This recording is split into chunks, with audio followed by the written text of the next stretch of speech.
Hello, I'm Gail. Thank you for joining me on the Secular Scriptures for this reading and discussion of Genesis chapter 9, verse 20 through chapter 11, Benders, Bricks, and Bros, featuring the stories of Canaan's confounding curse and the Tower of, what did you say? With some genealogy thrown in.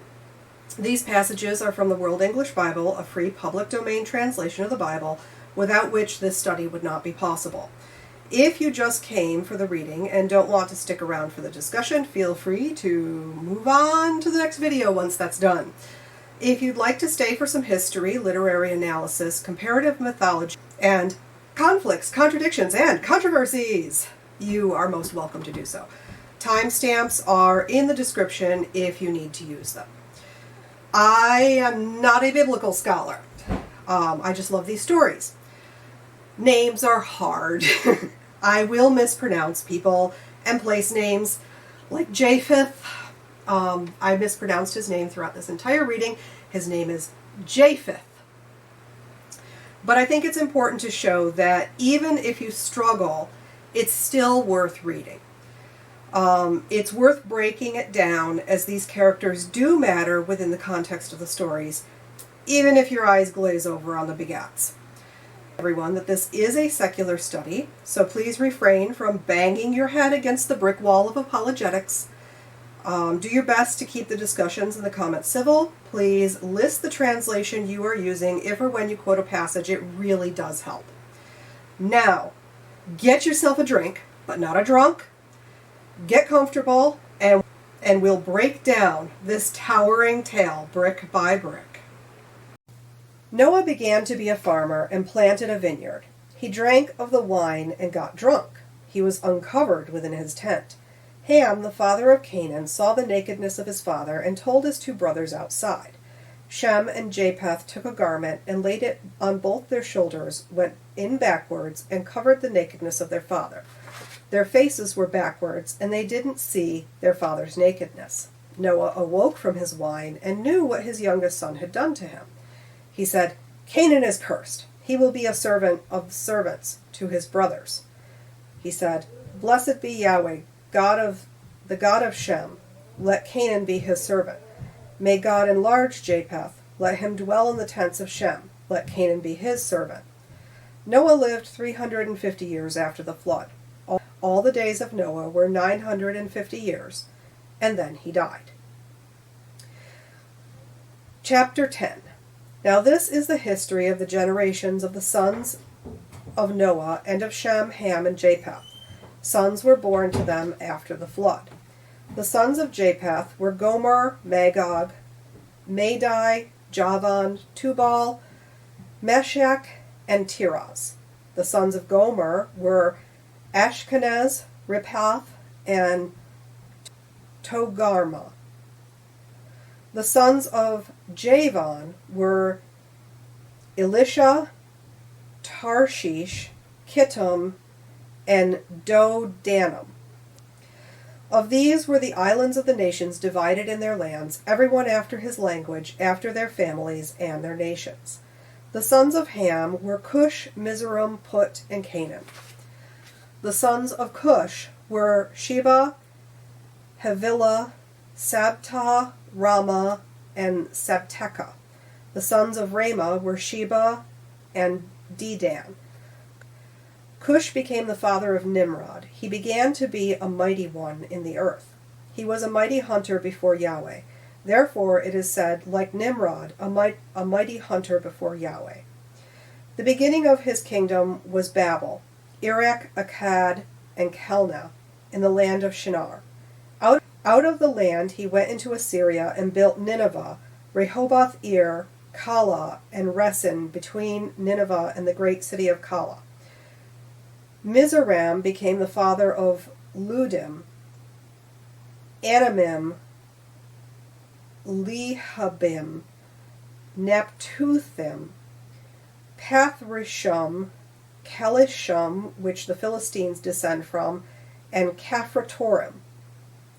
Canaan became the father of Sidon, his firstborn, Heth, the Jeshubites, Amorites, the Girgashites and Hivites, the Archonites, the the Sinites, the Avaradites, the Zemarites, and the Hamathites.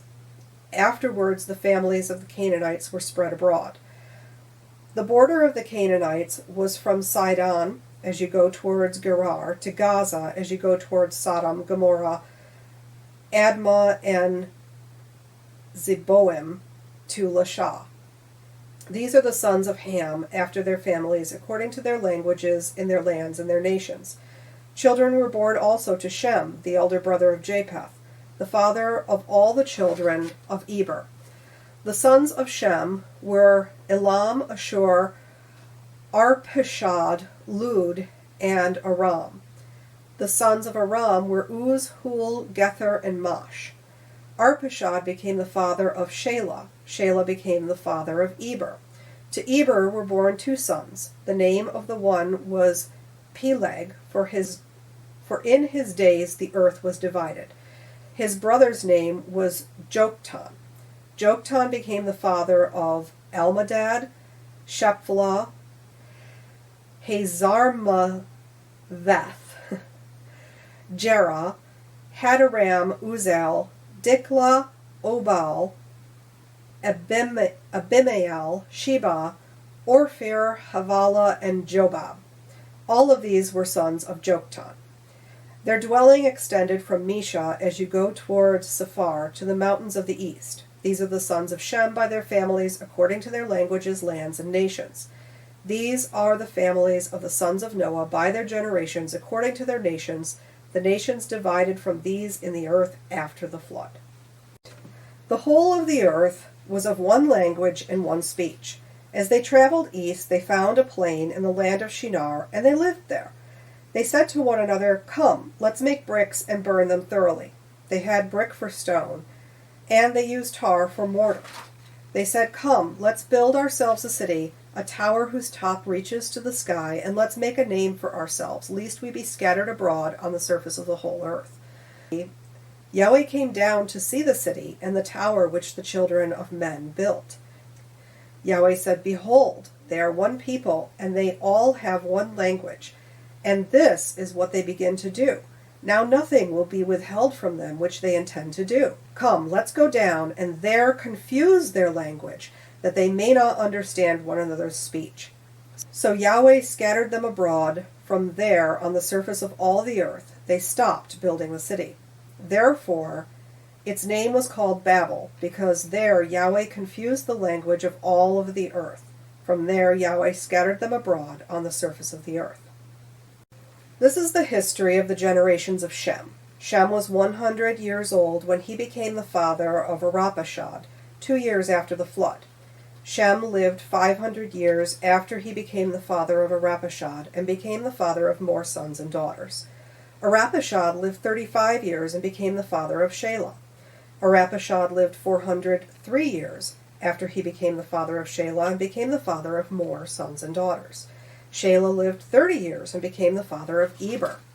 Shelah lived 403 years after he became the father of Eber, and became the father of more sons and daughters. Eber lived for 34 years and became the father of Peleg. Eber lived 430 years after he became the father of Peleg, and became the father of more sons and daughters. Peleg lived 30 years and became the father of Reu.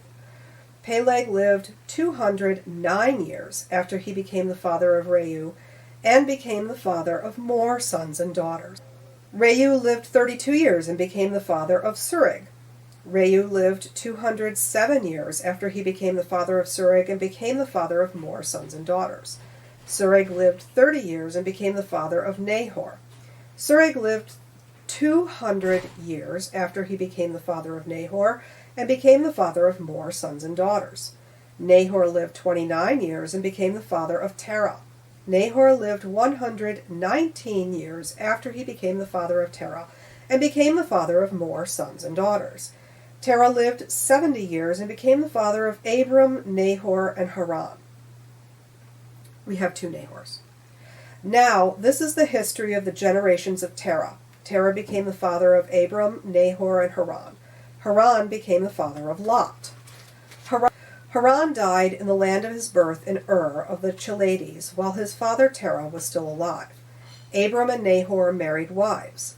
The name of Abram's wife was Sarai, and the name of Nahor's wife was Milcah, the daughter of Haran, who was also the father of Iscah.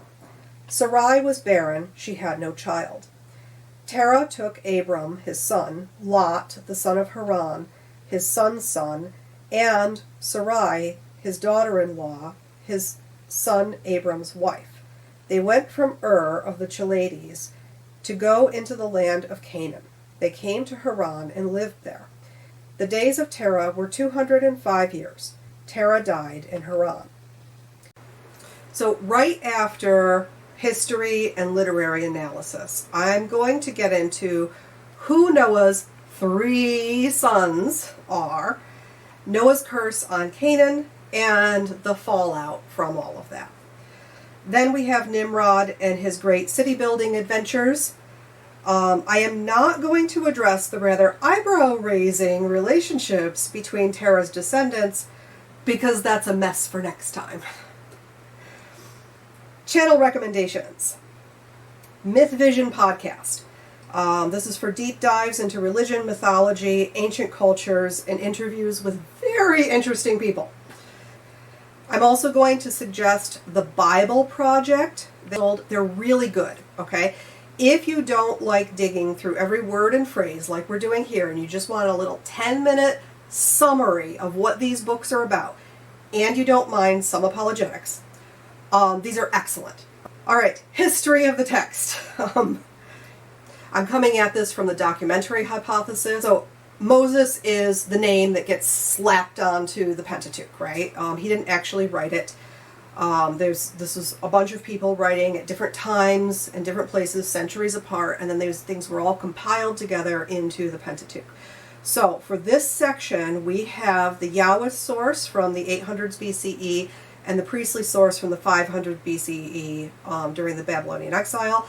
And then we get the redactor who combines these stories in the 400s to 200s. Now, the redactor, again, is not one single person. They're a series of people working over a couple centuries in the post-exilic period in Jerusalem. Literary analysis. Characters as they appear. In the Drunkenness of Noah in chapter 9, we have Noah, Shem, Ham, and Japheth. We also get Canaan. In chapter 10, we have the descendants of Shem, Ham, and Japheth. Of note are Nimrod, a mighty hunter before God, Kalashim, who is the progenitor of the Philistines. Now understand that the Philistines may not say that. And we get, or Peleg, and it says the earth was divided. Now he is Shem's descendant, and it does get into his later on. Canaan's sons become the ancestors of the Canaanite people. In chapter 11, we get the story of Nimrod and company, and then Yahweh and the infamous us, so part of the Council of Gods. Or then you have the generations of Shem until Abram, and we actually get 2 named wives. Wow! The setting is during the post-flood in Mesopotamia, anywhere between like 5000 BCE and 2300 BCE. We don't know. Where the story begins somewhere around Mount Ararat, goes into lower Mesopotamia, which they call the land of Shinar, and then spreads out around Western Asia and North Africa.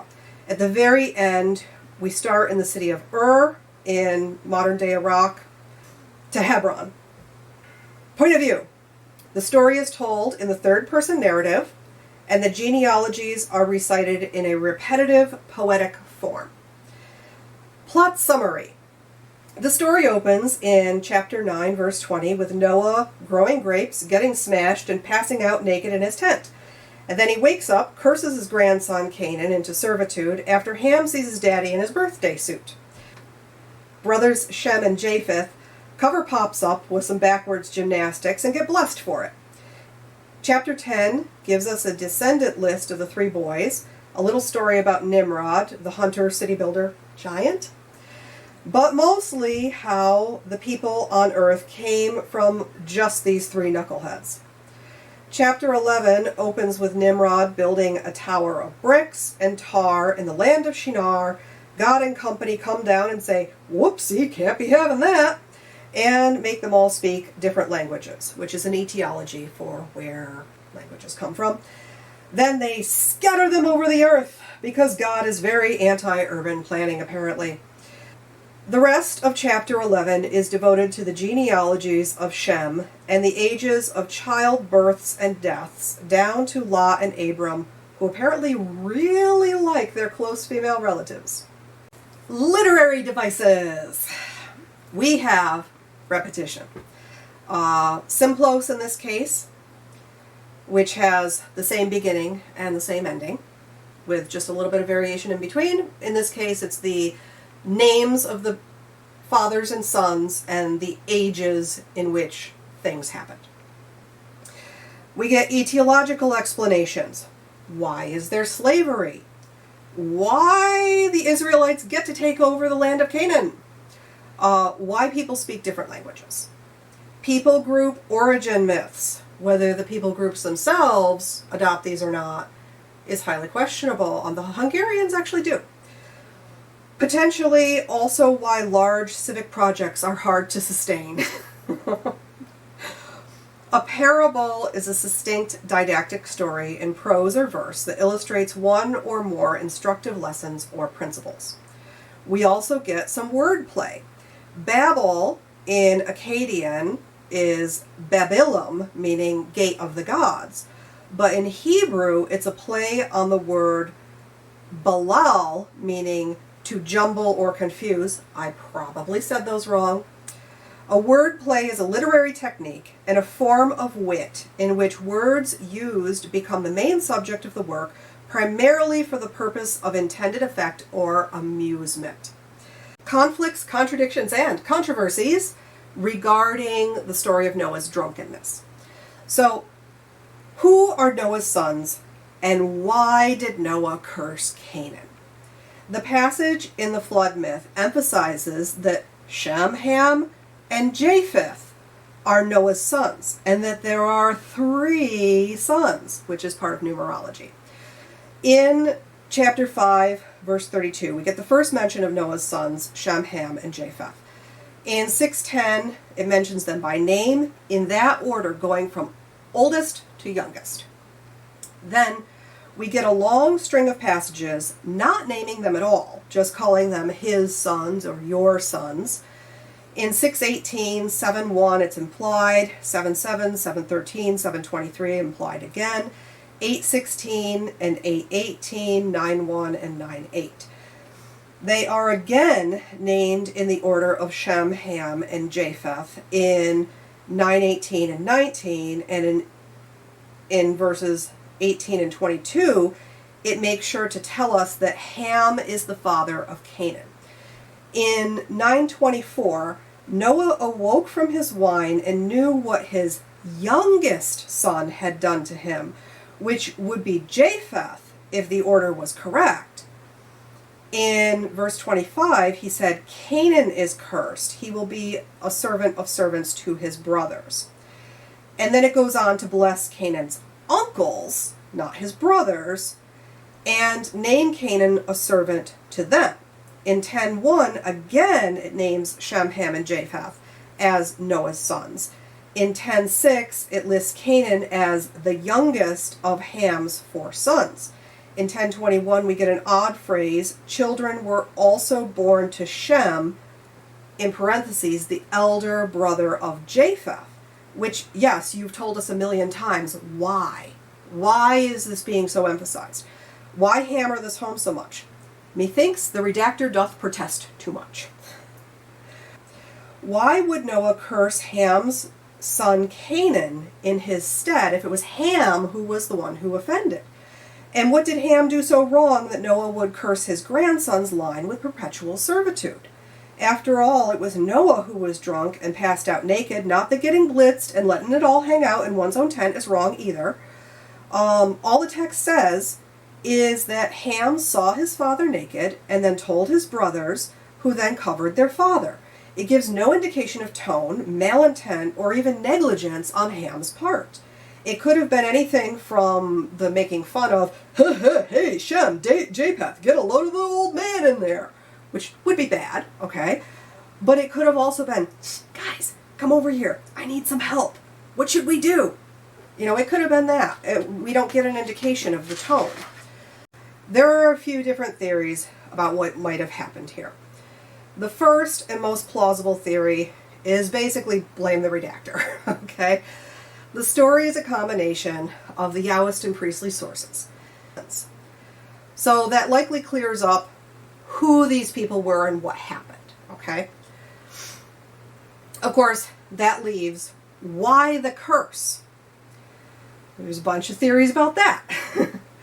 In Genesis Rabbah, 4th or 5th century CE, the story is greatly expanded, saying that Ham castrated his father, or sexually assaulted him, or sexually assaulted his mother, or just made fun of his father in public. There's a bunch of different theories. So Noah takes Ham's 4th son in the place of the 4th son who wasn't born to him to serve him in his old age. This doesn't actually mesh with the text, and Noah doesn't curse Canaan to be his servant. He curses him to be his uncle's servant. So it doesn't really make sense in that context. In the 7th century, it's claimed that it was Canaan who castrated Noah. And then Ham finds out and doesn't take care of his father, tells his brothers. Shem and Japheth cover their father. Of course, if this were the case, Noah would have needed medical attention, not just a backed up blanket. So I don't see that as being a viable theory. And if something that drastic had actually happened, I think the text would have said so. The next theory is that Noah wanted to curse Ham, but God had already blessed him, so he cursed the boy instead. Aside from the necessary plot device, which we'll talk about next, modern readers will often overlook the obvious that it is stated in the text. Ham saw his father naked and vulnerable. Today, we'd be like, oops, sorry, and move on with our day, right? Not so at the time of this writing. Nudity and nakedness was an issue of status, propriety, and could be an offense to God. Slaves were naked, or nearly so. Prisoners of war were naked. Laborers and warriors were sometimes naked. The powerful patriarch of a household, the sole progenitor of all humans left alive, the man who walked with God? Never. So, by the mere act of seeing his father naked and unconscious, Ham lowered his father's status by witnessing his father's shame. Even if we take the most gentle interpretation, where he quietly gets his brothers to help, he has still seen with his own eyes Papa Noah just letting it all hang out. He has pricked his father's pride. I'm also going to give a compassionate nod here to the complex PTSD that this entire family was suffering from. Thank goodness they were actually fictional. Now for the plot device. In Jubilees from the 2nd century BCE, Ham is angry at the unfairness of his father cursing his son and takes the family away so that his youngest isn't subject to slavery.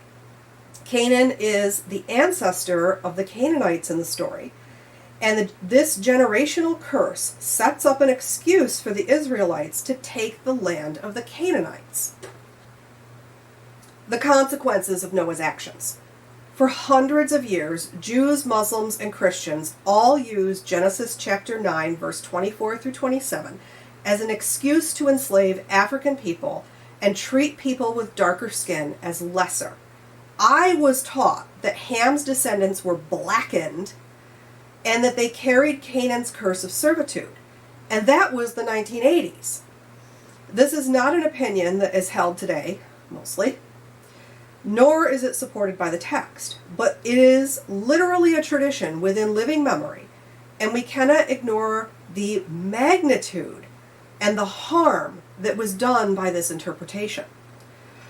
From a factual point of view, we know that the Israelites were Canaanites. These stories work to set them apart from their ancestral origins and have led to thousands of years of bloody conflict in the region, which is still happening today.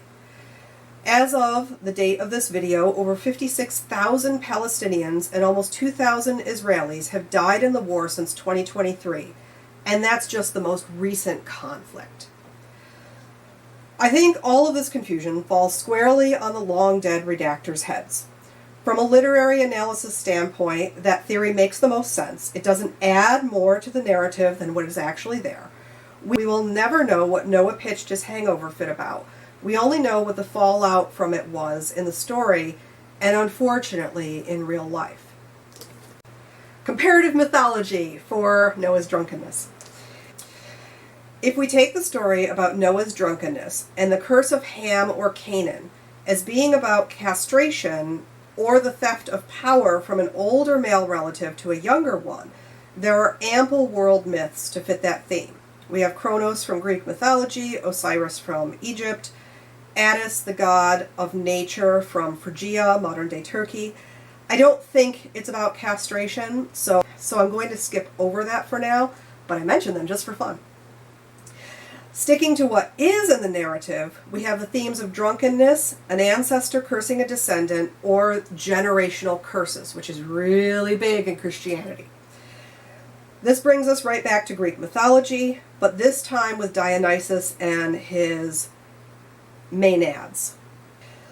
Followers of the god of wine, parties, and plays would dance and revel, sometimes naked, sometimes to the point of unconsciousness or violence. Dionysus is depicted as a handsome, beardless youth with long hair, or more recently as a fat old man cheerfully lost in his cups. He's the typical frat boy, okay? By lowering inhibitions, alcohol entices those who imbibe to do things that they likely would not do while sober, which can be extremely powerful in highly repressive societies. On the theme of the child as a forced servant or slave of other family members, Cinderella is the classic example. After the death of her mother, her father remarries, but then dies soon after, leaving Cinderella in the care of her stepmother, who turns her into a house slave. She only escapes this drudgery through the magical intervention of a fairy godmother and a good marriage. A riches to rags to riches story. Canaan escapes this fate because Ham refuses to allow his son to be abused and moves away from his family. Of course, that's a later part of the story.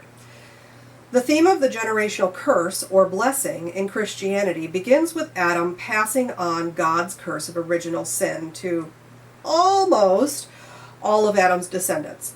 And in the case of Canaan, this serves as an excuse to set up the Canaanites as sinful and therefore undeserving of their own land hundreds of years down the line. Noah's curse doesn't have the full weight of one leveled by Yahweh, but it does set up an expectation of a pattern of behavior, known as a stereotype. A stereotype is a widely held but fixed and oversimplified image or idea of a particular type of person or thing, regardless of whether those people are actually engaging in those behaviors or not. So if your dad has an alcohol problem and anger issues due to PTSD from, I don't know, let's say witnessing a mass extinction event where the entire world was drowned, the tendency to be an alcoholic who is quick to anger may well be a learned behavior in you.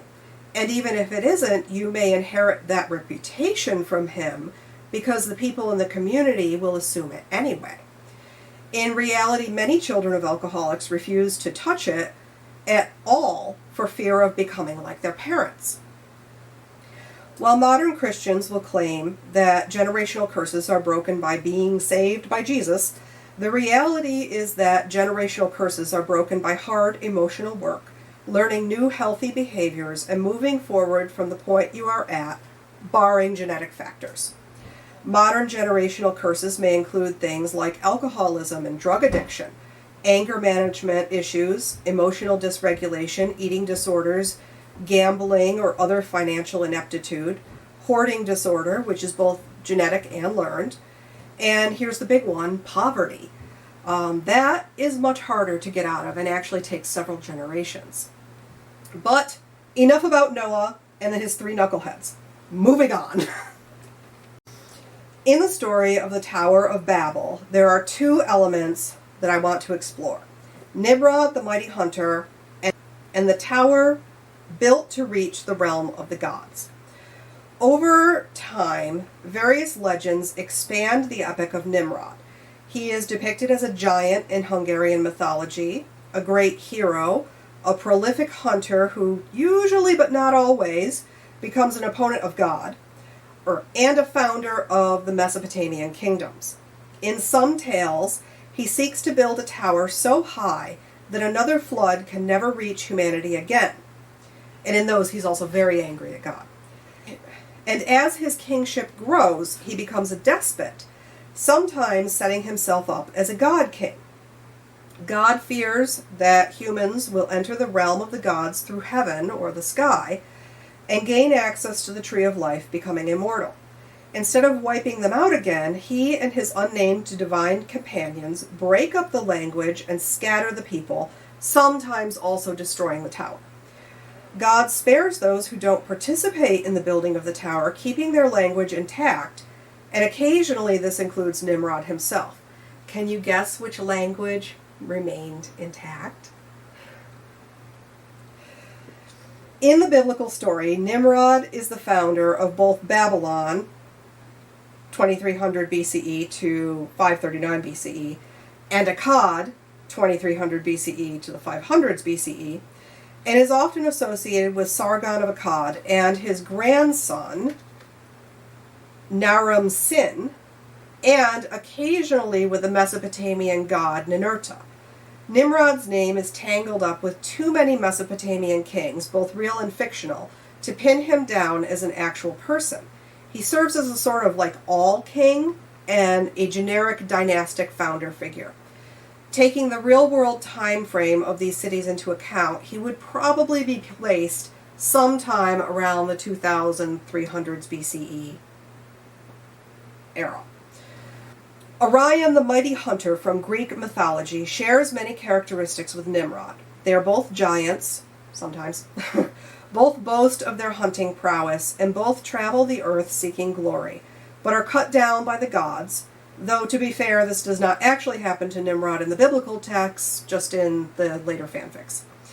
This version of the legend of Orion, taken from Wikipedia, thank you Wikipedia, says that Orion was the son of the sea god Poseidon and Euryale, daughter of Minos, king of Crete.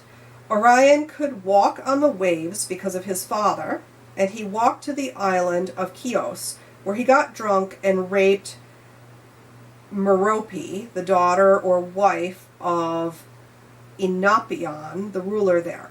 In vengeance, Enopion blinded Orion and drove him away. Orion stumbled to Lemnos, where Hephaestus, the smith god, had his forge. Hephaestus told his servant Sedelion to guide Orion to the uttermost east, where Helios, the sun, healed him. Orion carried Sedelion around on his shoulders. Orion returned to Chios to punish Enopion, but the king hid away underground and escaped Orion's wrath. Orion's next journey took him to Crete, where he hunted with the goddess Artemis and her mother Leto, and in the course of the hunt threatened to kill every beast on earth. Gaia, or Apollo in some versions, disapproving of his sister's relationship with a man, objected and sent a giant scorpion to kill Orion. The creature succeeded, and after his death the goddess asked her father Zeus to place Orion among the stars. Zeus obliged, and as a memorial to Orion's death, added the scorpion to the heavens as well.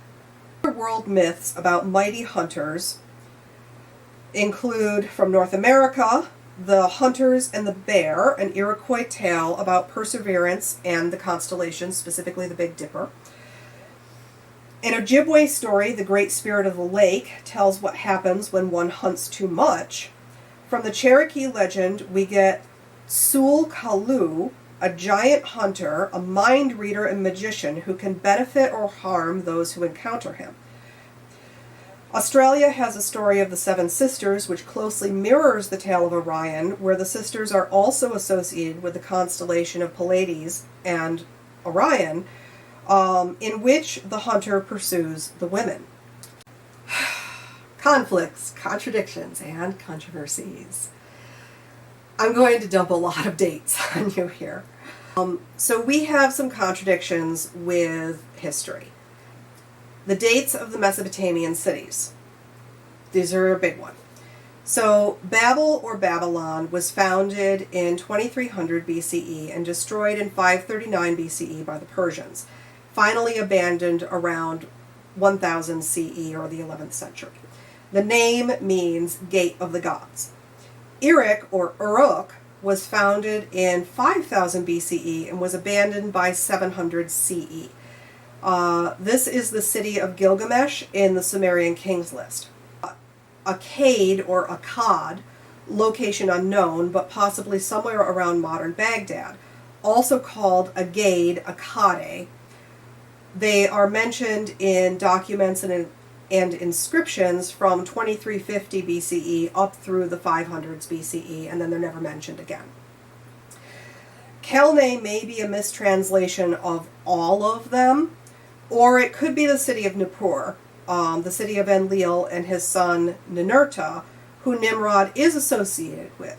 Nippur was continually occupied from about 5500 BCE until 250 CE when it was abandoned in ruins.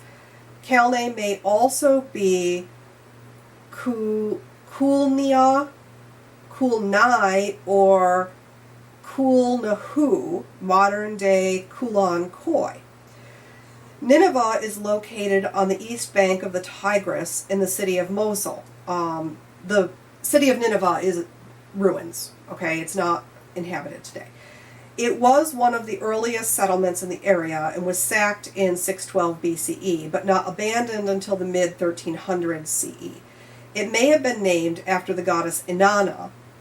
The site was well settled by 6000 BCE, but it just wasn't a big city. Well, by 5000 BCE, they were smelting copper, and it was a major trade center. In 3000 BCE, there are large temples there. The Akkadian Empire takes over in the 2000s BCE, and Assyria takes over in the 1000s BCE. Rehoboth-ir may be Nineveh itself. It literally means the streets of town or the town square. If it was a real city, it is unknown where it was located. Kela is another name for Kalhu, also called the city of Nimrod, about 20 miles south of modern Mosul. It was occupied intermittently from 1350 to 610 BCE. All of the names given to this location were given in the 18th century after the biblical story. We don't actually know what the name of the city was. In 2015, ISIL bulldozed most of the excavated archaeological site. What little remains is still guarded by Iraqi forces today. What this massive list of dates and names and settlements tells us is that this region has been continually occupied by various people groups for thousands of years, and one single person cannot claim to be a founder of all of these cities. I mean, okay, they could claim that, but it still wouldn't be true in the literal sense. That doesn't mean it's not a fun story. Number 2, building with bricks and tar. This is not going where you think it's going. The Tower of Babel was likely inspired by the real Etymonaki ziggurat dedicated to Marduk in the city of Babylon, starting in the reign of Hammurabi, 1792 to 1750 BCE, and was rebuilt several times over the centuries. It was reported to be 91 meters tall and 91 meters wide at the base, that's 298.5 feet.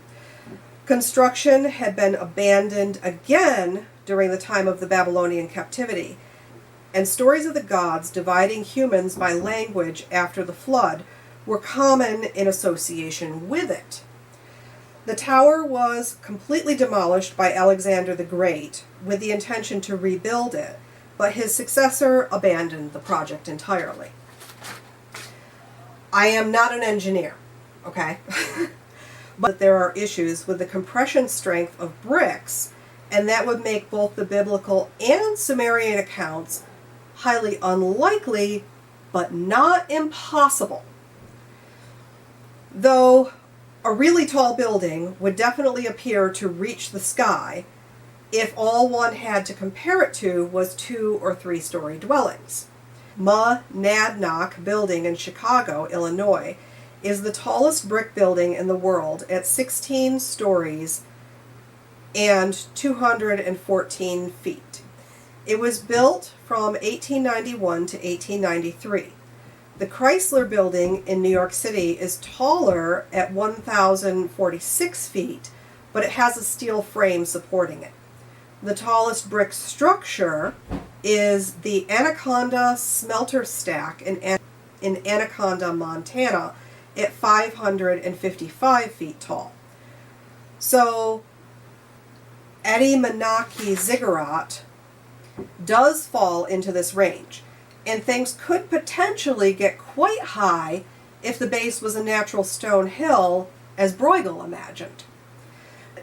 The biblical story is, however, a parable and a play on words that sets up more of the folly of Israel's enemies theme, in this case, the Babylonians. Number 3. That's not how languages form. I hate to rag on the Israelites or the Sumerians. I love to rag on the Israelites and the Sumerians.